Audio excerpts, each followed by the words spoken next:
Thanks for joining. This is Keys to Be, and let's get into parenting in the AI era. Have you all noticed, like me, that there's been a lot of buzz around artificial intelligence and how we strategically can start planning for the next 5 to 10 years?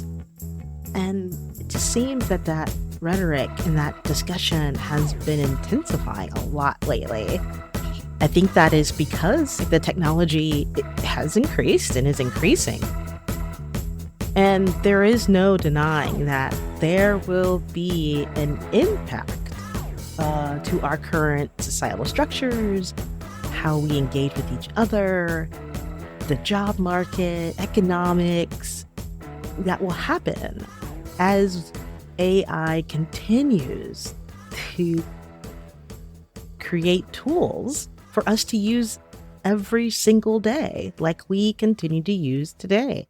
I was counting to mark off and list all of the things that I use AI for today. I use AI for my smartphone, number one, every day, in multiple ways. I think every application now is like, oh, we now are using AI or some type of form of intelligence to add to your user experience. And I'm like, yes, I will absolutely use some parts, hopefully, of it. Maybe not all of it, but some parts of it for my everyday. So you have your smartphone, the smartwatches. And I know that there's a lot more smartwatches that are being used for our kids. I know a couple kids, they turned that end of elementary school age, 9, 10, 11 years old, and they are getting smartwatches so that they can text with their friends, they can better communicate with their parents. Maybe you give it to your kids so that you can track them where they are a little bit easier. Tracking your kids is a great way to, if an emergency does happen. So we have our smartwatches, we have our smartphones, we have our Google Home Kits or Apple Home Kits or any other smart devices around our home that we say, hey, do this for me, as in play music. Hey, can you turn on the lights here? So the buzz around generative artificial intelligence and trying to plan for the next 5 and 10 years has intensified. It's intensified for people who are anxious about jobs and job loss and how can they pivot and find something that possibly they can continue to do as there's more efficiencies that are being placed in different job markets right now. And with efficiencies, it could possibly mean that there has to be a job shift and we just learn new skills or home into skills that we already have. But there's also no denying that there will be an impact on other societal structures as well, how we engage as humans. I love being able to chat with someone one-on-one in real time and not have it be that we're having to use technology to do so. I love having to do that. So I can see that there will be continue to be shifts as we build more relationships. And some people, it's not relationships as in with quote unquote relationships, but these are dialogues, trust that they are building with technology. And not since the dawn of the Industrial Revolution will those jobs and education and government and services undergo such a profound shift. But just like we as humans have gotten through those shifts in the past, we will get through this as well. And we have to continue to remember it's all about us understanding what is coming or how can we continue to pivot so that we can also prepare our kids and not think, oh, what type of jobs do they really need to focus? What things in school or experience can I provide for them? It make a difference. And I know that's what a lot of us just really want to do, is continue to make a difference in this world. One thing about having a kiddo that I love is I am directly impacting the future by that one person, because you never know the opportunities that that one person or people, because you have a number of kids or kids that you mentor or that you're around because you're family members, what you say, do, and experiences that you might give them actually might influence the rest of the world and how we continue to change. So just like we tell our kids to be kind and kind-hearted and to love, and to that education and reading, maths and history is so important for us to learn. Also, there might be some other attributes and traits and values that AI is going to force us as humans to really home in on, to make sure that we continue to strive and be the best people that we can be on this planet. Like many things, slow and steady influence will then seem as if it has always been. So just because right now we might feel like everything is so intensified, it usually is going to be a slow progression. And I want us to all think about that, because for me, it really made me take a breath and take a beat and relax a bit, understanding that it's been a slow and steady pace with our smart devices so far. Everyone might have a cell phone today, but again, that came years and even decades in the making. And sure, technology is moving seemingly fast now, but for adoption and for it to really change, we have some time. And I think having these conversations are so important. So thanks again for joining me today and being part of that dialogue in the comments and with your friends and family, because it will make a huge difference. So with every software update, AI becomes an everyday part of our lives, and it continues to reach the world far and wide. There's places where, as the internet continues to be introduced, they will have these capabilities. Years ago, I remember talking to my parent about the drastic changes ahead. I was about to make a huge pivot. I was about to take a step back in the job market, away from marketing and events and things that I had done for so many years, and focus primarily on being a parent and what I like to call CEO of my household. I was going to be a homemaker. I was going to have my full-time duties, be the primary caregiver of AJ. And looking back on that, I was also in an HR role and had noticed a lot of change that was going on in the hiring process because of the amount of technology that was coming through, because of the job market. It was already shifting, and that was over 7 years ago. So these things definitely had been making a shift way back then and having these conversations. So my parent and I, we both have had business backgrounds and working for a number of corporations, nonprofit entities, etc. over the years. And one thing we started to notice from hiring trends, HR resource papers, and understanding the strengths of AI was that emotional intelligence was the differentiator. It was the factor that was so prominent between what human traits and values were really going to shine through and what AI was already starting to take over. What AI is really good at is coding, numbers, things that it can do over and over, repetitious jobs, things that are pretty much mindless. We really don't need to use our brains very much to do that. Those are what AI was already starting to take jobs over, and it will continue to get better at those things. Filing systems, coding, and building out algorithms, even like the manufacturing jobs that you were talking about before with a robot. Those things will continue to function. What we can do is become smarter intellectually, but emotionally in particular, because that is what drives us to be so different. So as we continued our chats and research, critical thinking also was top of the list.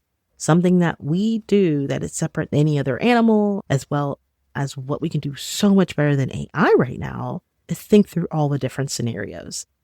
Not think all through other scenarios, but also how is that going to affect that person because of their socioeconomic background or because of the history based on these things, and come to a resolution. Those are the things that we noticed were definitely traits that were being looked at. And the last one was creativity as well. We are extremely creative species, and thinking machines will never be able to be as creative as we are because we dream. And for those who are like, oh, you're getting, different, you're getting on that emotional outer plane, hippy dippy, whatever you want to call it, but it's real. And that's what makes humans real. And that's what makes us separate than robots or separate than thinking machines. And that's what I'm going to continue to call AI as it gets into the GI phase. It's becoming a thinking machine, but we'll never have that creativity because our human experience is what brings the creativity to what we do. And so knowing those three things, emotional intelligence, critical thinking, and creativity, they're uniquely human traits. And it didn't really surprise us that those were the ones that kept coming up, all the things that we were finding. And do you find those things as well while you are doing your research or when you're connecting with a human versus just typing out on even social media, knowing that there's so many bots out there? You start to be like, that seems kind of dry and odd or weird and it's lacking. You're not really listening to anything that I'm saying. I wonder if that's an actual human, because one thing that we do as well and continue to do and learn is listening skills. So those uniquely human traits, they didn't surprise us. The top educational cultures and institutions have been crafting minds with these principles since the likes of Tehuftmet of Egypt or Socrates of Greece.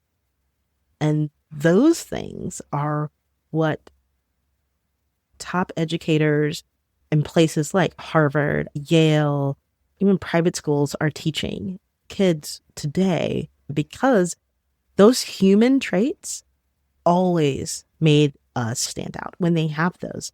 As parents, what can we do? Parents raising kids in a non-traditional manner, because no society, even the most homogenous on the outside, are truly, that's just not reality, that there aren't differences. Neurodivergence, sexuality, gender identity, just because those aren't being said doesn't mean they're not there. Beliefs and understandings, because people are still critically thinking. Even though they might not say it, they still are. So how are we?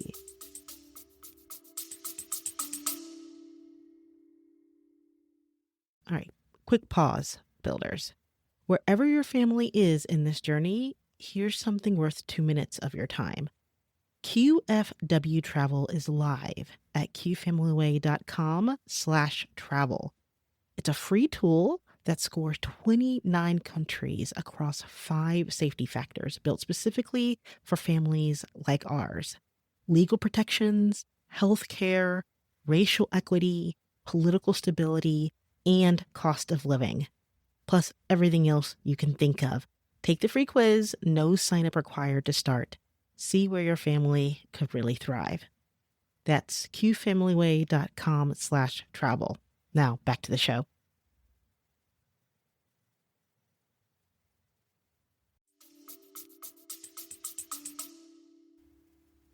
Going to be raising our kids. And as we are raising our kids in a non-traditional manner, we are already exemplifying where humanity will be and will have to arrive for us as humans to continue to thrive. An article in Open Tools AI highlighted Sam Altman's view on parenting in the AI era. And it said, is your child ready for 2025? I'll bite. What does it say? But with AI rapidly automating routine tasks, the focus of education is shifting towards developing creativity, critical thinking, and emotional intelligence, areas where AI is not yet a match for human ability.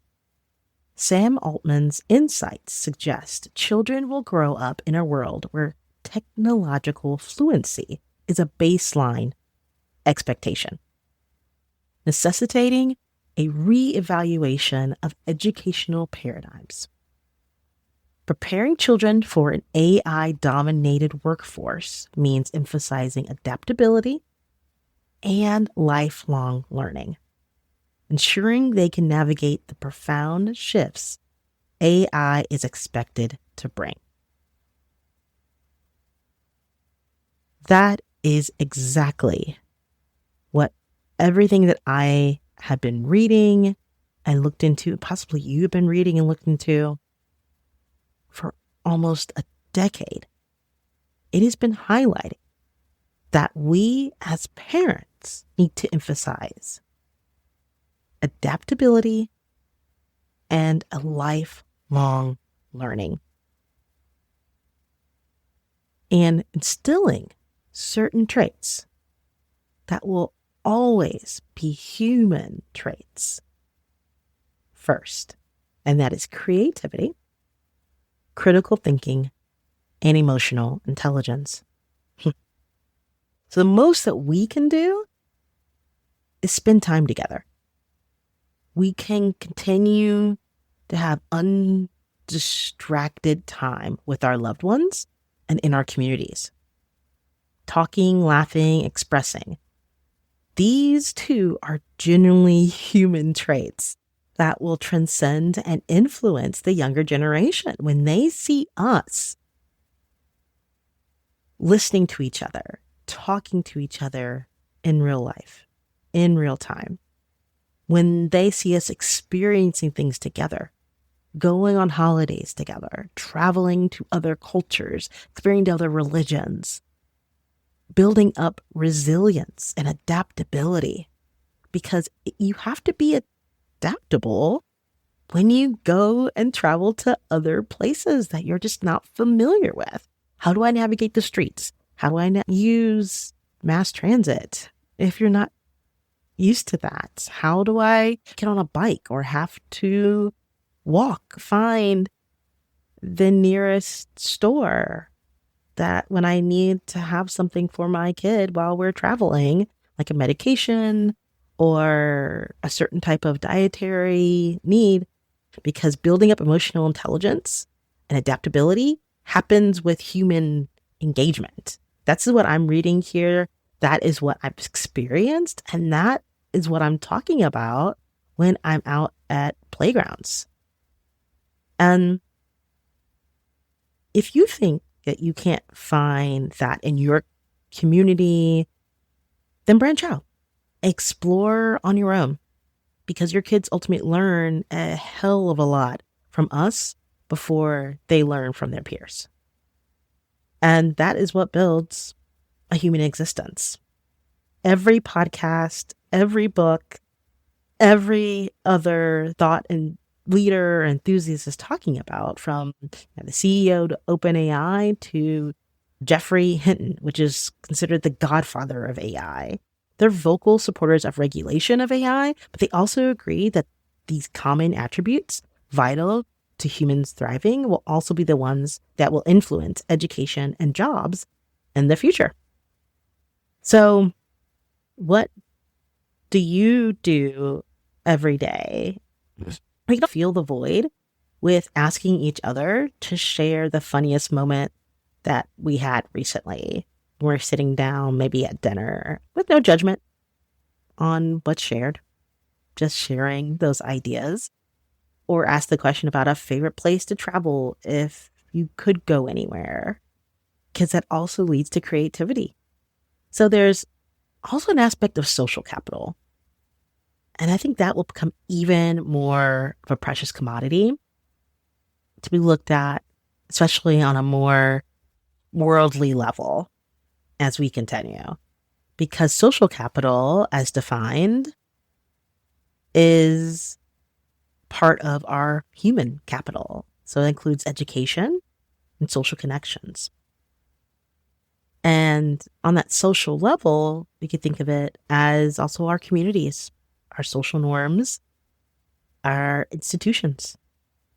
I guess if you want to even open it up, what it's traditionally referred to is a civilization.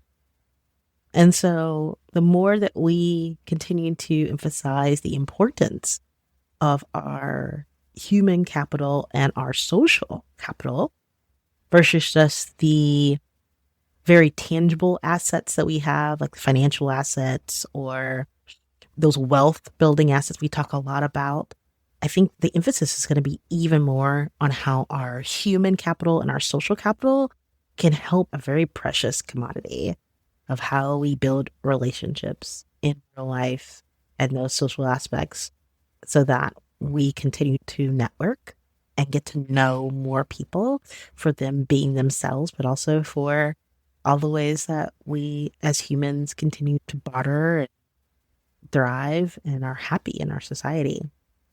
I think one thing I took from all these things, and it's even more important to make it a priority to sit down, not just with other adults and network and set meetings and coffees, etc., but also with our kids and with the youth. No matter if it's a mentor or if it might be someone like a niece and nephew, anyone that you are connecting with, they need your undivided attention just as much as AI and technology or adults that you're trying to gain influence with will need. And that lesson really resonated with me more than any other focus I could ever provide for our kiddo would be to focus on those human traits and aspirations and even the social capital that we have, as much as the education and learning specific coding skills or how to work a computer. Because honestly, AJ knows how to work my phone better than I do. Let's be honest. Okay. Again, I'm Kisa B. Thanks for being here with me. Leave a comment, share your thoughts on what you think are continuing to be excellent parenting skills that we can learn to continue to pass on to our kiddos as much as things are moving and shaking in our worlds. And be well. Before you go, builders, QFW Travel is live. It's a free tool scoring 29 countries on safety, legal protections, and more, built for families just like ours. Take the quiz at qfamilyway.com/travel. It takes minutes and it's completely free. Link is in the description. Thanks, and see you next time.